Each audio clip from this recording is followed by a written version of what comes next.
DZRJ 810 AM, the voice of the Philippines, proudly brings you Equal Justice.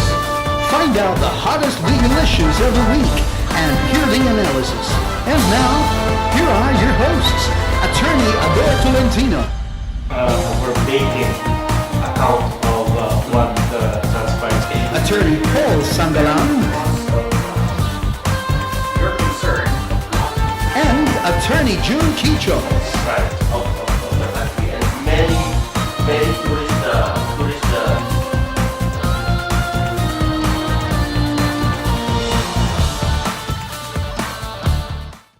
Good afternoon, friends. Good afternoon, Philippines, and good afternoon, world.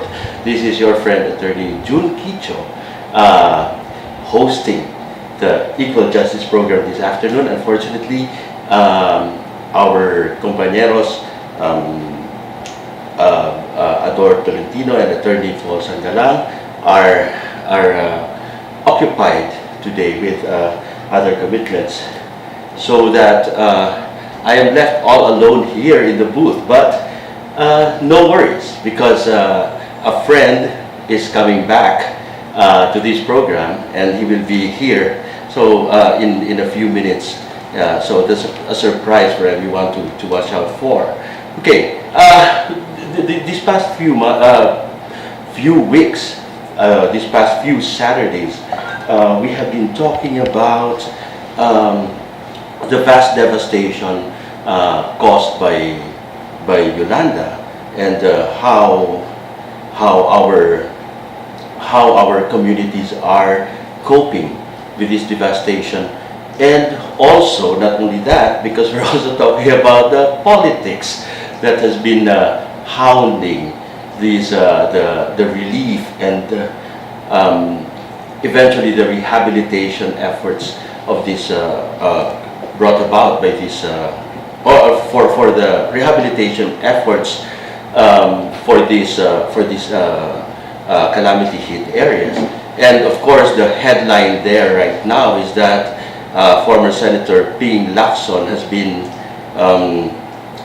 designated by Malacanang, in fact given a seat in the cabinet, in the president's official family, to be the chair of rehabilitating these badly hit areas. It is of course met with a lot of ambivalent reactions, among them favoring for those favoring Lacson's appointment. They said that they are confident that Lacson's iron hand style of management will be a big advantage for the program, for the rehabilitation efforts. For the others, however, Lacson's inexperience in this kind of work will work to the disadvantage of the program. In fact, many are saying that Lacson's what you call that, arrogance, arrogant stance on many things, especially his sour relationships with many people in the bureaucracy might work against the project. But let's see. I think I favor more the argument that Lacson. I have not really seen Lacson in this situation, and therefore I have doubts as to whether he can really bring this sans the politics of the controversy between and in fact the rift between Mayor Romualdez and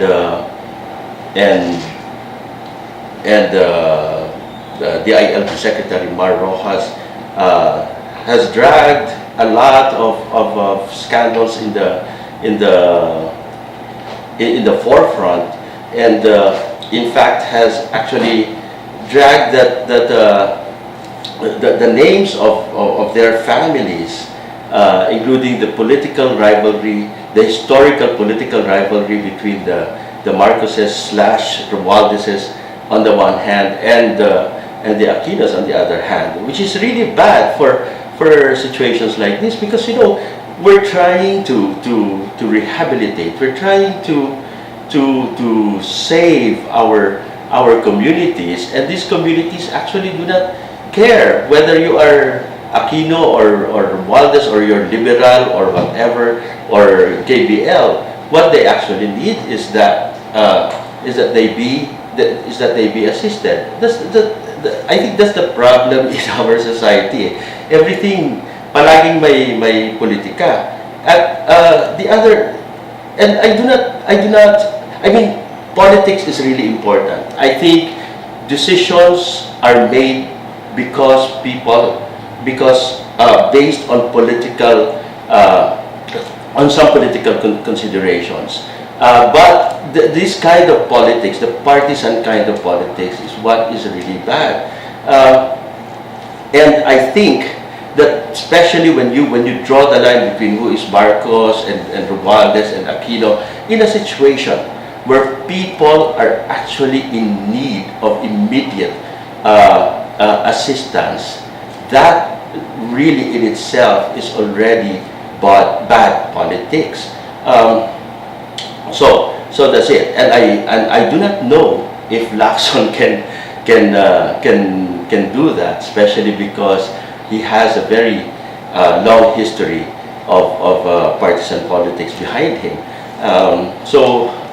But a decision of the president is a decision of the president. So I hope that Lacson will be able to transcend the political lines, the partisan political lines, that is required by this kind of work. Okay. Now the other portion of it is that a few days ago, and this is also connected with the Napoles scandal. A few days ago, there was again another piece that I read from on Facebook about NGOs, and they said that because of the track record that was, in fact, the footprints left by the NGOs during the Napoles the Napoles scandal, as shown as revealed in the Napoles scandal, and then the participation again of many NGOs in rehabilitation efforts. In fact, in some what you call that? In some scandals again, in irregularities in the distribution or in the implementation of the delivery of relief for the Yolanda victims. There was actually, the NGOs should no longer be part of the development efforts of the government. In fact, the NGOs should be out of the picture, in terms of handling government money. We'll discuss that as we come back.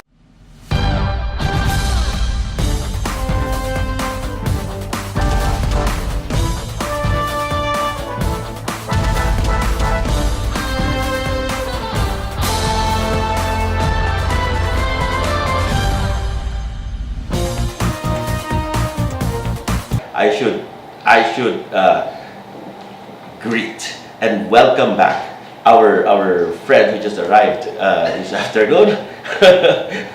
Welcome back, Bodie. Yes, Attorney Bodie Pulido. I would love to talk about that. Yeah. Actually, can we talk about that later? I would love to talk. You about have the floor. It's like everybody. It's funny because every time you go into social media, Yes. and you open your Instagram, you open your Twitter, you open your Facebook, and Yes. it's one of the topics that's trending right now. Everyone's talking about it. Everyone has a strong opinion about it. Yes. So yes, I would love to share my two cents. I'll just give you my 5 cents worth there. It's so painful that in the middle of all Everything. this, yes, Everything. when people need immediate attention, we are actually wasting our time. You know, Bickering. yes. But yes, I'd like to get your thoughts on that. Well, first of all, Yes. I agree. June, I agree completely. It's if you're gonna describe it in one word, it's petty bickering. Yes. It is. It is Uh-huh. really petty bickering, and it's tragic. Actually, it's unfortunate that we could be. There's so many things that we could argue about. Mhm. We could argue about how to better improve relief and recovery. What's the next step when it comes to rehabilitation? Instead, all our energies are being focused on the petty bickering of two people. In fact, I do. In fact, Bodie, I can no longer track the rehabilitation work, the relief work that is happening on the ground right now because we are all focused on this argument. On this scandalous. And the scandalous behaviors. It's well, if you think about it though, I was a little disappointed. So yes, I agree that we shouldn't even be talking about this petty bickering anymore.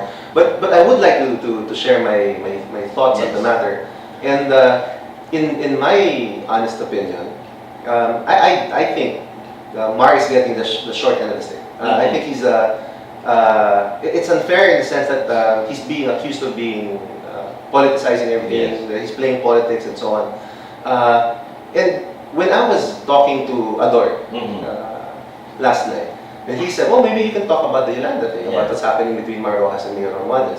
So I did my homework. So I called up a few friends from the city of Tacloban. I actually got a transcript.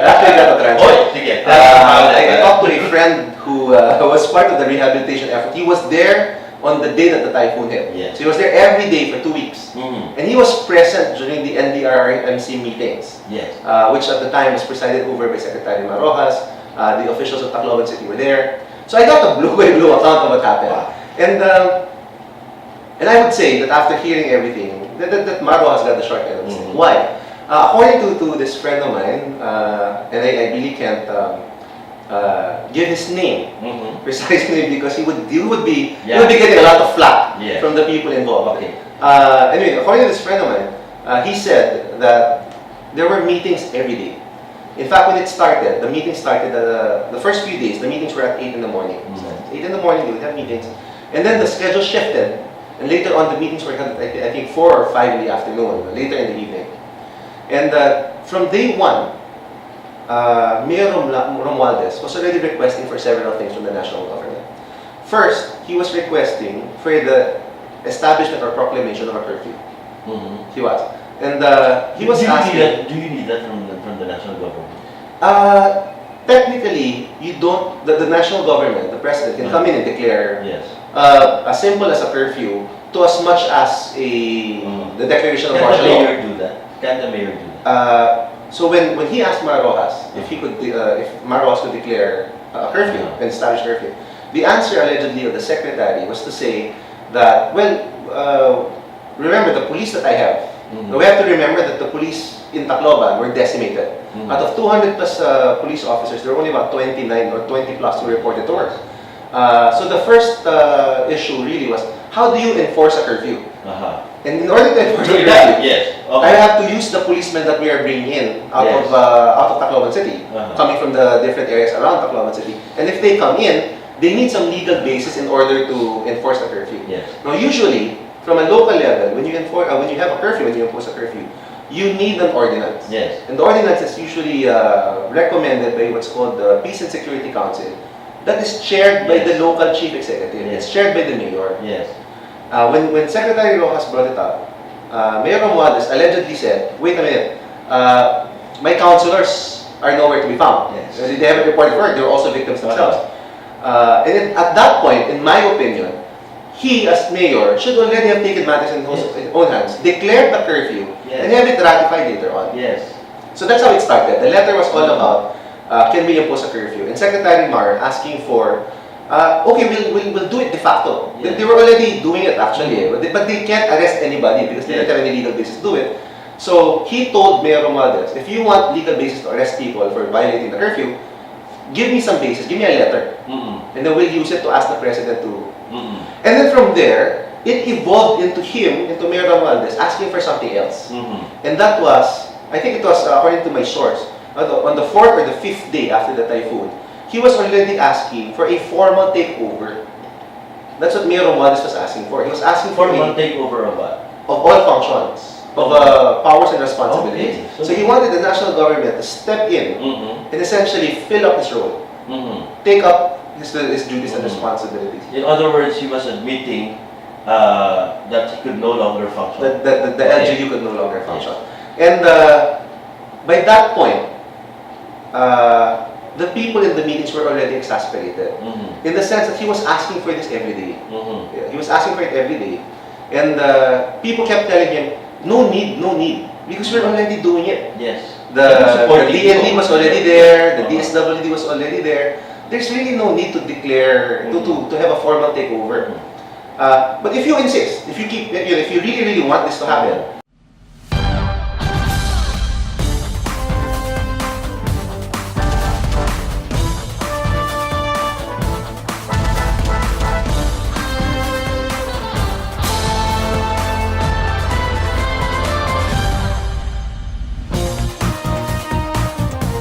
Yes, we're back here on Equal Justice, and this is Attorney June Quicho, and I am with old friend here, with an old friend here, the former regular co-host, and hopefully coming back for good, Attorney Bodie Pulido.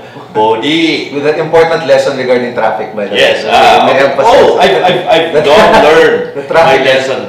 Yes, at the first few weeks that I was doing the show, I would always be late. And I thought I would be fired, except that they were not paying me. So, there was no and until now they're not paying me. So there's no reason. There's no employer-employee But that's relationship. what I love about it. It's completely a public service program. Yes, it's something that we do out of love. Passion. Yes, Passion. out of Love. passion. Yes. Okay, for love, for God and country. And for the legal profession. Can we include the Great American Green back into that equation sometime soon? You know, can we? There has to be a way we can put that in the equation. Okay. Sorry. We will bring it up with the board. That's the typical corporate answer. We will bring it up with the board. Now, okay, as if Bodie was running away from the real issue. It's called verbal aikido, verbal jiu-jitsu. Yes. Trying to And we evade. were talking, yes. Unfortunately, he is with somebody who has a photographic memory when it comes to rumors. Especially interesting rumors like this one. Yes, and again, the disclaimer. This is in aid of legislation. This is just in aid of reformulating administrative policies. Yes, Yeah, in that's fact, there is no such thing in the Constitution, my friend. That's true though. The Constitution No only such thing. talks about in aid of legislation. But This is we in have aid- actually in aid. made our own Constitution here, our own charter, in aid of Which hopefully will be ratified by the people listening Yes. to us. Yes, and we were talking about the rumors. Okay. Regarding Sekarandan. At least we have the courage to call what we're talking about Yes. as rumors. We call a spade a spade. Yes. Okay. Yes. And these are rumors about concerning the Abrupt resignation. the abrupt, The unexpected, I think. unexpected, Better way to unannounced describe resignation of Secretary Ricky Ricky Carandan. Carandan. Yes, from the presidential the president's communication group. And Bodie, you were actually you were telling us earlier that it all started with this split. Yes, the political divide. The political divide. The okay? political Grand Canyon in the Philippines. Yes, the political cleavage. Okay, Actually, if you're a red-blooded male, I think that's a better adjective than the political cleavage. I think that's a better way of putting it. within the communications group of the president, and now And here I'm looking up, I'm looking to the side. Yeah. Try not to meet June Teacher's eyes in order to avoid he was not talking to me. As if he were not talking to me. Okay. As if we're not the only people in this Yes, room. As if I were talking to somebody else. Alright, so this is what I heard. This is Yeah, what I heard. And what I heard, the reason I guess that there's some credence to it, is because of what can be observed by an outsider. So the rumor is that there was a political coup inside Malacanang, and that there were some people within the Samar group. And for the people who might not be familiar with the term Samar group, the Samar group is what we political pundits would like to call the Noibi group within Malacanang. Yes. This is the group in Malacanang that supported the president for in his bid for the presidency, but supported a different running mate. Not his running mate, but the political opponent of his running mate, the Noibi group. They're called Samar.